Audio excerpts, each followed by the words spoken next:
Our first question will be directed to Senator Sue Serino.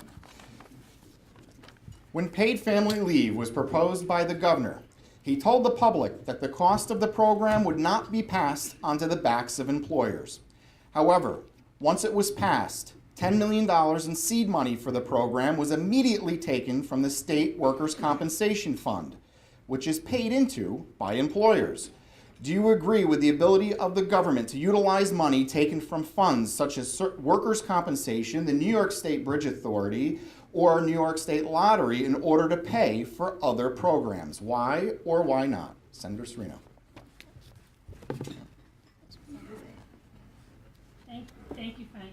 The paid family leave is actually going to be paid by the employees, but it has to go through the workers' compensation because we don't want any additional costs with our workers' compensation.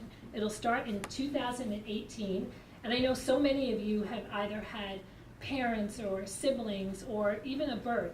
So this is a way that we're going to be able to have people be able to stay home to take care of their loved one who's sick or having a child. Paid for by the employee only. It's money that's put into a fund, but it has to be put in through workers' compensation, but it will not hurt the workers' compensation fund. And that's why we agreed to it, because it is paid for by the employee. It's actually half of their paycheck is what they would receive.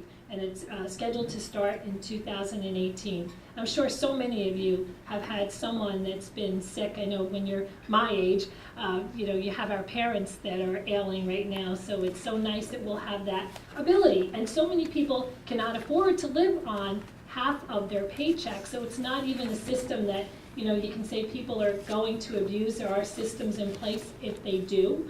And it started in 2018, and it's going to have a slow rollout. So thank you very much, Frank. Clearly the governor lied. No, I don't agree with this policy. It's something that this state has been doing over and over again. We were supposed to start a lottery to help pay for public education, but we don't do that. We're supposed to set up a fund for workers' comps to help workers, but we don't use the money for that. This is a chronic problem in our state government.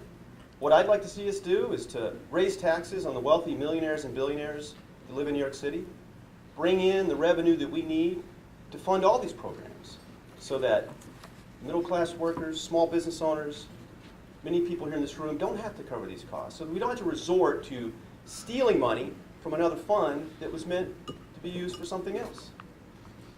This state is chronically short of money that it needs to do all types of good things because the status quo that I just mentioned in my opening comments refuses to do what is necessary to make that happen.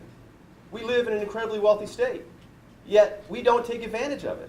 And instead, we put all the pressure on the backs of homeowners, hardworking people like you, to make up for the fact that those who make over $1 million, those who make $1 billion, those who live in high-rise penthouses in New York City don't pay their fair share. They get too many tax breaks.